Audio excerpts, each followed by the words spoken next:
We are good to go, Lucas. Van Zant. Start. We are started. All right, call me to order. This is Parks and Rec meeting Thursday, June 12th, 2025. Audience of citizens, none. Approval of minutes, discussion. Anybody for minutes? Any problem for minutes? I'd like to make a motion, we accept last meeting's minutes. First and second, done. All right, Turn this down. consent agenda. This is just approval for high school event for 2026. Motion to accept as written. Ready, unless there's problems for discussion. Accept the agenda item for request for approval for class of 2026 to sell food and beverages for high school events for the fall of 2026. Are you in favor? That's the second, right? Second, by Karen.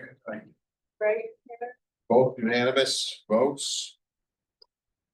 All right. Monthly report. Or do you want to go through the RFP? Do we have? We have to add that.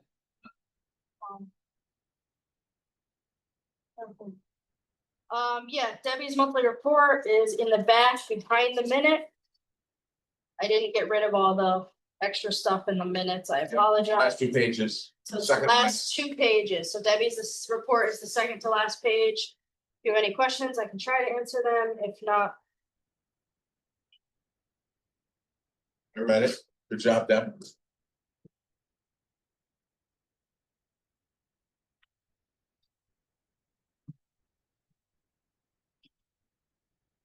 okay. Anybody? Questions? That was good.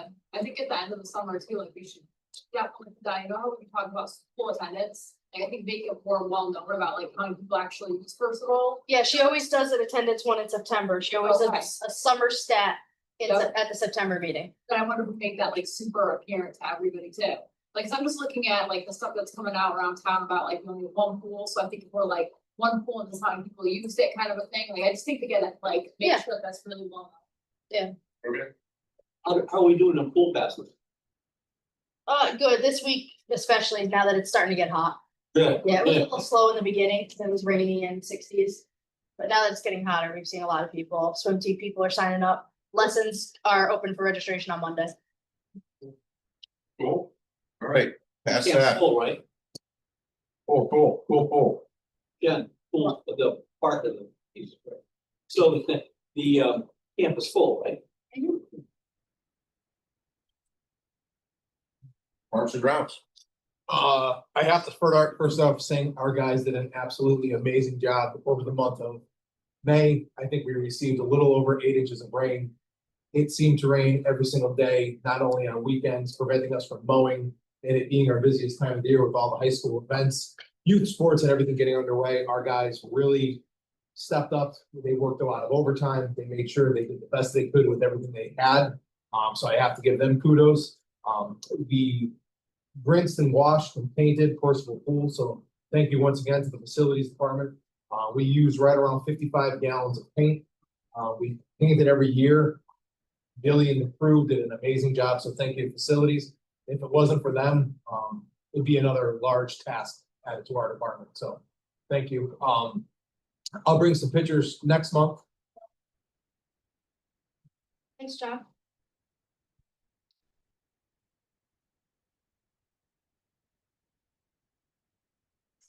You use rubber paint? And yes, it's a rubberized pool paint. Yep. So, but it's amazing to see that how they all work together. They do the white first, then they do the blue. They do a great job. Ally was nice enough to send this up.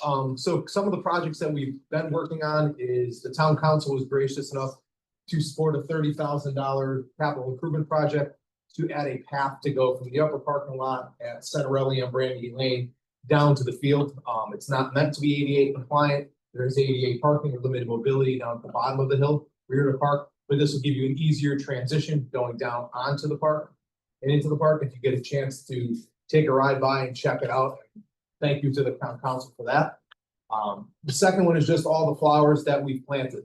We successfully planted just shy of 4,500 plants around town while supporting Kensington Garden Club, Timberland Golf Course, and other organizations that requested or was looking for flowers. We did some plantings at all the schools, so everybody seems to be happy.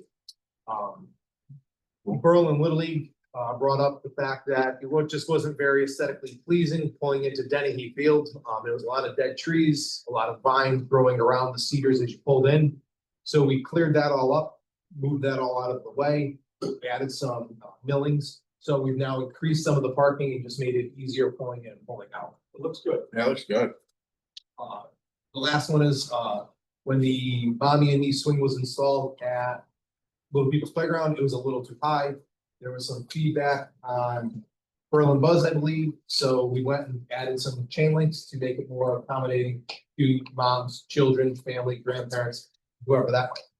So that's great. So that moving forward, we're going to try to attach a PowerPoint presentation every month, kind of like highlights the things that our department does. Kind of started with Tony years ago, just things that a lot of people aren't aware of how involved we are with them. The other thing I'd like to touch base on is we do a lot of work with social services and Upbeat setting up for their picnic at the fairgrounds. So that we took care of that for them. We added a catch basin and leader drains all the way around our green building at Sage Park, which is our storage area. We were getting some flooding, so the guys spent the better part of the week cleaning that up.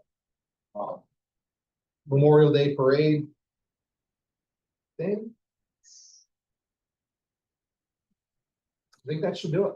Pretty much wraps up the P&G report. That building on the left, is that, should you go in on the left? Yep. Okay. Questions?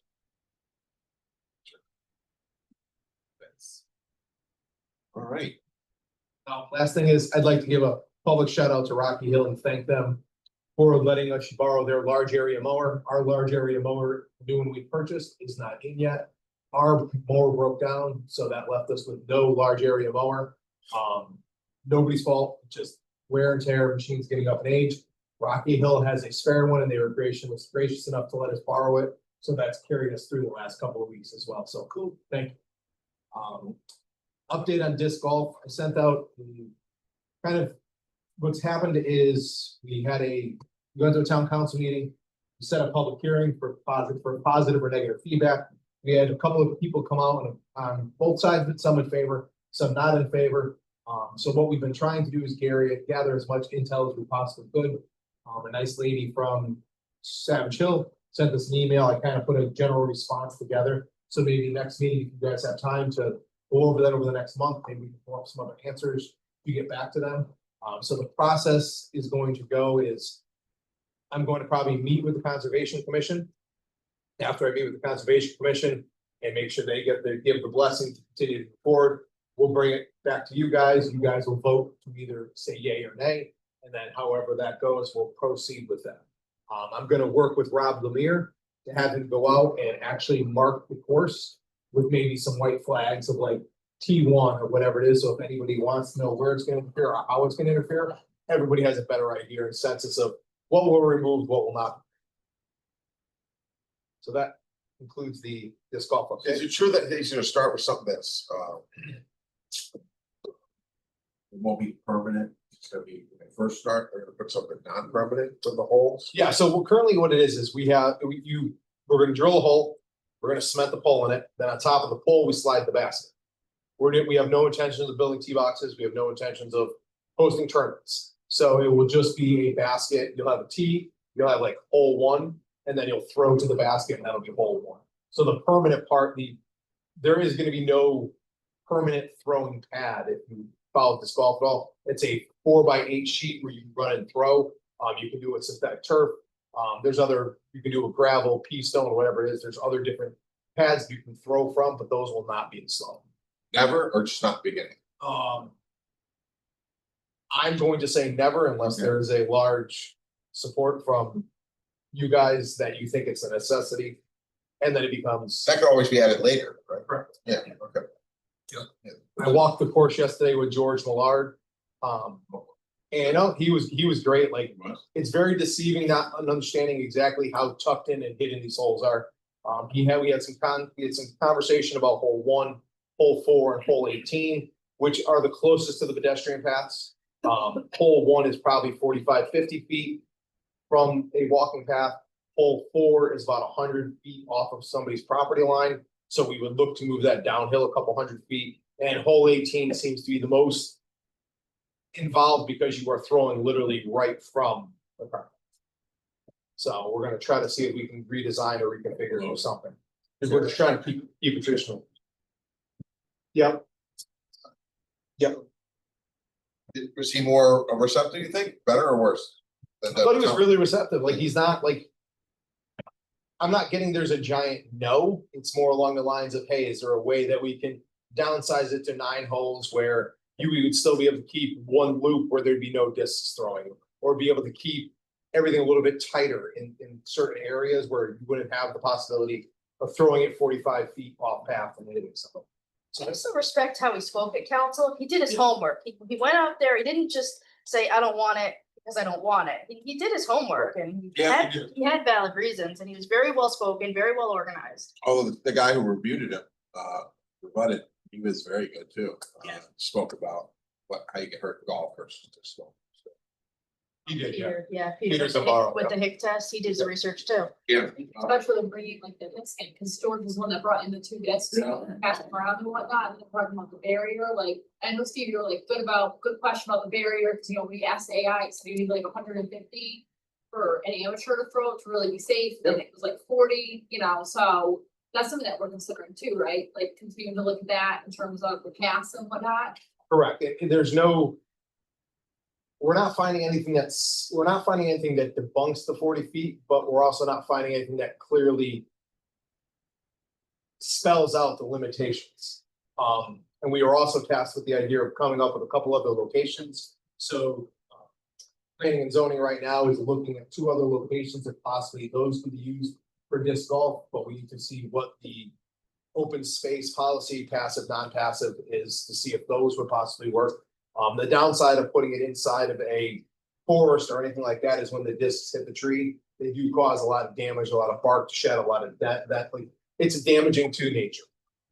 Compared to an open floor pan, open golf course where there is no really obstacles except for some invasive species. It seems really obvious that you put a disc golf course at the old golf course. And I think the guy was making overly like worst case scenario. Absolute worst case scenario comes out of like a shot thing right into some kid. And the way the players said it, that it's more passive than always secondary to everybody. So if they see something, they're not gonna throw. They'll wait 5 minutes till that kid's past the Right. hole, yeah. Huge thing. And the guy that I spoke to today from Wickham Park, and I'll repeat this probably back again in July, is the guy at Wickham Park stated that. Yes, there have been injuries. And the injuries are from one disc player hitting another disc player.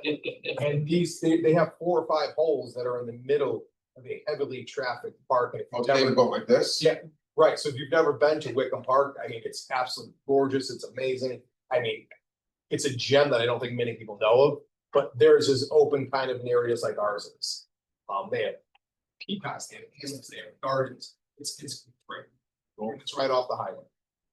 Steve, there's on Avon Sims, I think it's Waterville Road, the old golf course was right in front of the Human Light Tower. They've got a disc course there too. There's 62 disc golf courses in the state. So through our insurance carrier, as of right now, we do not have any reports of better injuries that have happened at this golf course. We reached out to our old insurance carrier and they do not have any. 0 that we know of. I think the town's doing a nice job of like, going and answering these questions and forum, like if people can go and see it, and even like maybe have some people throw things around, like to educate people. So I think that you hear like, oh, we have this untouched piece of land, but we also have so many other untouched pieces of land. It's like, I feel like Berlin's so behind with getting amenities and stuff, and it's like kind of getting some momentum, and it's just like an all abilities kind of a thing. Like the high school would love to have it, like, maybe in Park and Rec can offer a disc course like camp or something like that in the future. Rob. Rob. I said more of the kids that couldn't make baseball team, couldn't make anything. They're available. I thought that was best for them. I put a special like Kara that came to the meeting originally back. They do it in high school. Yeah. And she was chatting about that. I don't Yeah. remember her name, but she was saying So- it's access to everybody. Yeah. So that was nice. I agree. Steve, the conservation committee is gonna answer his questions about the animals. I think that'll be tasked on. I think the document that I think that'll be my answer, sending back to them if. You know, I don't think we need to really dive into the animals and the invasive species, and anybody who walks or visits Pheasant Creek right now, and you see the invasive species and the olive tree that comes into the cart paths. We cut those down now. We spend a week every winter doing nothing but trimming, cutting, and moving it back because you can't walk. If you walk down the backside of Savage Hill, you're coming down the road or the path, those trees are already hanging out there. So now you have to leave the path to walk around. So we're gonna have to cut it anyway. So it doesn't. Invasive species are invasive because that's all they do is grow and grow and grow. And the wetter and the more moisture that's in the air, the bigger they grow, the faster. And then they overtake and they start choking out beautiful trees of oaks, hemlocks, and maples. The cool thing is if you walk the park, if you don't walk on the path, if you walk in some of the, regular course, you see bunnies out there all the time, actually behind the, Oh, yeah. Yeah, they're birds, yeah. My dogs love running around. On leash, of course. On leash, I think you said unleashed. not on leash. They love. They love that part. And they love the Berlin Fair. That's their favorite. All right, is that good for this golf update? Yeah. Are we doing cool? Cool RFP, any questions? Yeah, so I sent this to you yesterday. Sorry it wasn't earlier, but we we're waiting for feedback from Mike Ahern at Public Works, and I want to get his feedback before I sent it to you guys. I already made some changes that Debbie, Christine, and Donna emailed to me separately. Nothing major on there, and just a few sentences here and there, like the address is in East Berlin, not Berlin. Simple things like that. But if you guys have any notes, otherwise we are asking for a vote for us to send this up to PBC, so then they can review it at their July meeting and hopefully get it out to bid. They will most likely make some other changes as it is their project now. But Mike said that this was a very good, well thought out RFP, so. Obviously, there's a lot in here that's just standard language for all RFPs. So really, it was just the scope of the work, the site history and background info that we really needed to keep an eye on. I went through it, thought it was fine. But the date for like the completion too is supposed to be like 2026, right? Fall, summer. It's all dependent on the PBC at this point. They're gonna get this in July, which means they're probably gonna have to review it by their August meeting, and then they'll decide when to go out for RFP. So I think it's. So mean, I it's put, not- I put my dates in here, which is what we're hoping for based on Yeah. our conversations with council, but. You know, it all depends how quickly they get through things too. Yeah, no, so I think it's good to get them sooner rather than later. Right. That's just the point, is like kind of like Yeah. letting people know who might. That's why even though I didn't get this completed back till Tuesday, I'm like, no, let me get it to you guys so we can get vote on it here, get it to PBC for July. I think this council's moving pretty quickly on it, because you gotta go in front of like the town council, you gotta put this together, the updates. It's every month we're doing part of the process, yeah. It's been diligently, I feel like, dealt with by the committee members here, and now it just goes to other folks. Right. And Jen and I went to Bristol today, who was kind of doing a major park renovation of, God, like 10, 15, $30 million. And their timeline of doing their park and splash pad and pickleball courts, updating the dam is, RFP was 3 months, project and design took 30 months. Granted, this is Major. Much bigger. This is a 4-phase project at $21 million. The bidding took 3 months, construction took 18 months. So it's going, there's a lot of work and a lot of things that will go into this inland wetlands and, you know, what does it affect? So like, it's, the project can only move as fast as the process lets us. No matter what, it's gonna be 2.5 years. Real close. All we can keep doing is exactly what the Yeah, directive yeah, is and keep moving it along as best we can. We can still try to do piecemeal. PBC is going to send it all out as one Right. project, but have them bid the prices separately. Okay. And Don told me today for PBC, they want them to hold their prices for 2 years. So, whereas usually it's like 30 to 60 days, so. That'll be nice, and hopefully we can get some momentum, it feels like sometimes the Right. town is like, here's a proposal, oh no, we don't like all of it, Right. let's drop this, and then 2 years later, let's get another proposal, and let's get, like, so I just feel like. We're kind of going grocery shopping right now. and, like, Yeah. How much money do we have to spend, like, get the cart and then start taking stuff out and like, push it through, Right. you know, I mean, But we really are. Yeah, Like, it's true I though. don't think this is where we're at, and like, nothing gets done, so I feel like that model of town like itemizing things is where it's at. But like you said, this has been constantly talked about between council, us and PBC. I- And the fact that we were told by PBC last month, get us a new get us a draft RFP, and boom, a month later, we're already getting it to them. Yeah, that's why I wanted to. We are go with moving with it. This committee, because I mean, I just started hearing in January, but you guys have been doing this like nonstop for a Yeah. while, so it's like, I don't know if people appreciate that, so I think like kudos to people. Jen, Steve. And I can't praise the town council enough for actually trying to move forward with this, and it seems like they're trying to get some concrete, good, solid numbers by sending it to PBC, so they have an idea of what a project like this is going to cost and the magnitude before going to the shopping cart and putting this in and taking this out. At least they know what we're in, so I give them a lot of credit. They're doing an extremely thorough job of not jumping the gun. So it's think that we're like the community center, senior center, that's 30 years in the making, you know what I mean? Like, I think we all have that, in mind. Like, how do we kind of make this different? That was Christina. She is, I've asked her to unmute and talk to see if we can hear her, but I don't know if she can hear us to do that. Christine. I allowed her to talk. They should put a star on or something. She voted yes on everything. So Right. yeah, come on. I can't make her a panelist, which I thought I could, but I think we Any other questions regarding the RFP? It's a roll call. so I have to ask Brian tomorrow. Looks good, right? Looks good. Right, I think. We're gonna vote to accept the RFP. Yes?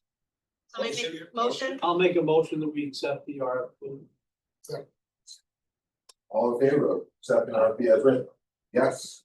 Yay. All right, it'll go to PBC in July. Thanks. Steve will probably go to that meeting and present it. It'll do a great job. Any other old business, new business, questions, answers, anything? What's the status of personal? First of all, we're still dealing with attorneys. No change from last month. Steve, for the most part, this the field, even though it's smaller, has been fine. The field is regulation size. No, it's a minor. First of all, it's the smallest it can be. It's regulation size. Yes, smallest it can be for regulation size. It can be wider, you know, but go out of pipes, you can see what they look like. So if they're 85 yards. No, 50. So 85, so it's no, 65, or I think it's 80, it's the width. To go, so that's a difference. But not a big deal. But for the most part, the field, even though all the rain, it really has held up well. And kudos to you guys for making sure that we protect it, right? Because I'm usually out there walking fields too. And the turf is really connected now, which is really important. That's good. And just two other things, everything that Steve said, you know, that his crew is doing. I mean, I drive around, they were working overtime to get the fields done. It's a pain because with all the rain, you have fertilizer on it, man, that baby grows. My yard, 3 days, I'm gonna get mowing it. And then all the plants around town, you guys do a great job. I mean, stellar. Nope, the boys they definitely nailed it. And to your point, I think that somehow, a PowerPoint, somehow we get the folks in town to understand what you really do. I mean, the cemeteries, everything, I mean, you've got a lot of responsibility. And it's really important. And good job. Yeah, good job. Would not be possible without the team. Motion to adjourn. And before we adjourn, if the council did not fund our budget with everything that they give us, like they deserve a lot of the credit. The Board of Finance, I mean, they really get behind our department. We have probably more capital improvement projects with Jen's help over the last 5 years than probably any other department. From playgrounds, we're gonna break ground on Willard Playground on Monday. So like, we really, they deserve the thank yous for supporting our department, and our guys deserve the credit for getting everything done. And not only that, Steve, was 3 or 4 years ago, in-season seating, I mean, was that Cornell or? Yep. Yeah, so Cornell came up with this program, how to keep the fields better. He basically learned about it and he went to the council and the council backed it. It costs more money to do it, but the fields are holding up much better. Let's go. Well. Okay, I'm done talking. Motion to adjourn. Make a motion, we adjourn. Second. All in favor? Aye. Aye. Eyes have it. Thank you all. Point